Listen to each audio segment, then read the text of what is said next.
Hello, food lovers from around the world, and welcome to my channel. Officially, the canning season has begun. The tomatoes are coming in from the garden daily, ripe and juicy. It would be a shame to let them go to waste, so the excess we need to can for the winter time. Now, I know that many of you are intimidated by canning. I was too at first. But I promise this is a beginner's recipe and easy to follow. Once you start canning, you will get hooked on it and it will be easier each time. We start with a trip to the garden to pick the ripest tomatoes we can find. They will give us the best result. Don't worry if they are not perfect or have a crack here and there. We will cut and clean them later. If you don't have a garden, I encourage you to visit your local farmer's market later in the day before closing. That's when you can find the best deals, as vendors won't want to return home with unsold produce, so they will be willing to lower the price and you can get a great deal. Buy a few pounds of tomatoes and give it a go. Start small to get the hang of it, and slowly but surely you will fill your pantry. Stay till the end and I will give you a short tour of mine with all sorts of canned goods. And I have only started canning 2 years ago.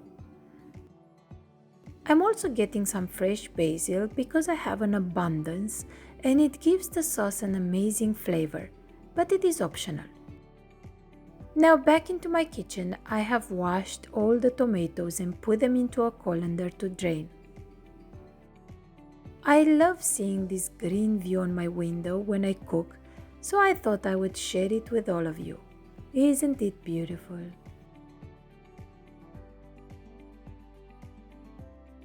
Now we will start coring the tomatoes and cutting away any cracks or spoiled areas.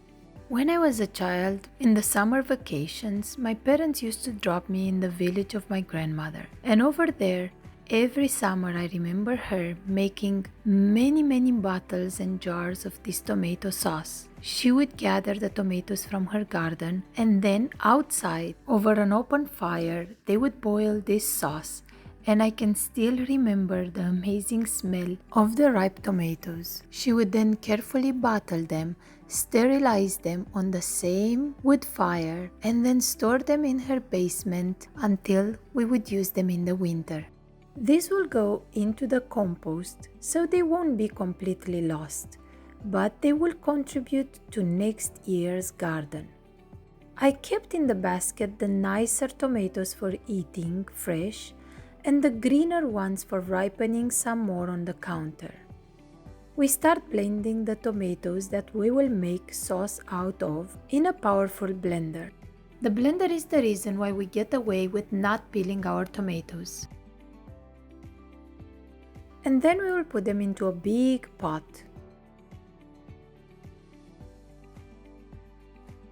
After blending all of them, we add a bunch of fresh basil. We bring the sauce to a boil on medium-high heat. At first, it will make foam on top and look orangey.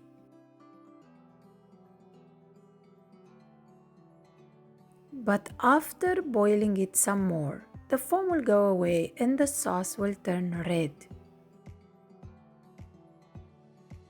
We need to boil the sauce, stirring from time to time for about an hour to cook away the raw tomato taste and also to allow some liquid to evaporate and the sauce to thicken. I am still humbled and grateful every time I go to my pantry and can pick up a jar or two of my homegrown, home-canned tomato sauce. You can add a little sugar if you feel that the sauce is too acidic, or if you prefer it a little sweeter. Meanwhile, we have to take care of our canning jars. We put them in a big pot and fill it with water. We need to heat the jars on the stove until the water starts boiling. The idea here is that the jars need to be at the same temperature of our sauce, otherwise they will break. So since the sauce is super hot, the jars need to be as hot.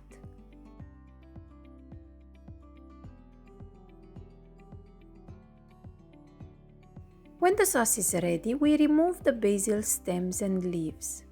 They did their job already, and that was giving a nice flavor to the sauce, but not overpower it. The jars are ready too, so we'll move on to the next step. We remove the jars from the water and put them on a metal pan. This will prevent them from breaking and making a mess everywhere.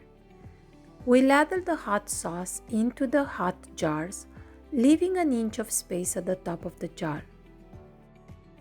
What did you guys ever can first? And what was your experience like? Did it come out right? Did you enjoy it? Did it give you confidence to try again? Feel free to share your thoughts with me in the comments below, and let me know if you'd like to see any other canning recipes on my channel. We add a teaspoon of salt in every jar. Salt is optional, or you can use more or less to your liking. Then we wipe the rims with a paper towel so that nothing is left on them. This will ensure a proper seal. We put the lids on, which I also heated in some water on the stove for a few minutes. I like to make sure that they are facing the logo of the jar, but of course that's just a suggestion. Then we add the bands and screw them just until finger tight. Do not over tighten them. They need a little room for the air to be able to escape during the sterilization process. I got 15 jars of sauce this time, but I will keep on adding more as the tomatoes ripen in the garden. The last step is water canning them. In the same pot that we boiled the jars before, we now add our filled jars in the hot water. We submerge them, making sure that the water is at least 1 inch higher than the jars. I used my pressure canner as well, as I didn't want to go through this process 2 times. To use it as a water canner, I removed this little rubber cap to allow the steam to escape. Make sure you don't lose it or you won't be able to use it as a pressure canner anymore. We put on the lids and turn the heat to high until the water starts boiling. From that moment, we put the timer for 40 minutes. That's how long we need to process them after the water has started boiling. When the time is over, we turn the heat off and open the pots.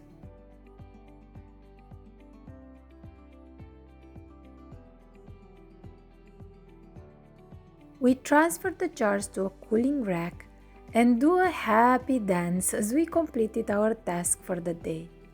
You will hear little popping sounds as the jars are sealing, and that's the best sound to hear as a canner, the sound of a job well done. We allow them to cool overnight. The second day we can remove their bands, and I like doing that for a few reasons. First, we will make sure that the jars are truly sealed and it is not just the band that keeps the lid in place, thus giving us a fake seal. Second, I can reuse the bands for canning other jars. And third, I really like how they look in the pantry without them. Look at its color, vibrant, fresh, and that's how they will stay for a few years in the pantry if necessary. We write on the lid what is inside of the jar, as we might forget later on, and also the canning date so we know which jars to consume first. You will notice that even though I have lived in USA for the last 11 years, I still write the date in the European style. It just makes more sense to me that way. Now I will take them to my pantry and give you a short tour. Did you see how easy that was? No peeling the tomatoes, no straining the sauce, no overcomplicating things. Tomatoes are one of the easiest things you can can, so they're great for a beginner. This sauce I canned in July of 2020, so 2 years ago, and it tastes and looks just as fresh as day one.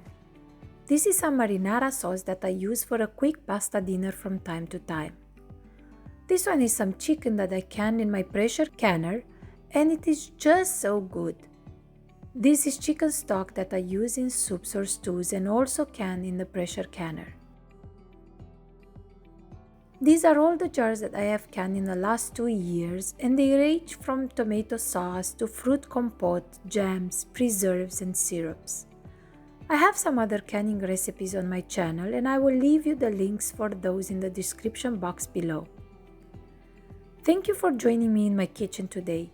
I appreciate all the support from you, every like, every share, and every subscription. It fills my heart knowing that there are people out there appreciating good homemade food. I'll see you again soon. Till then, take care. Bye.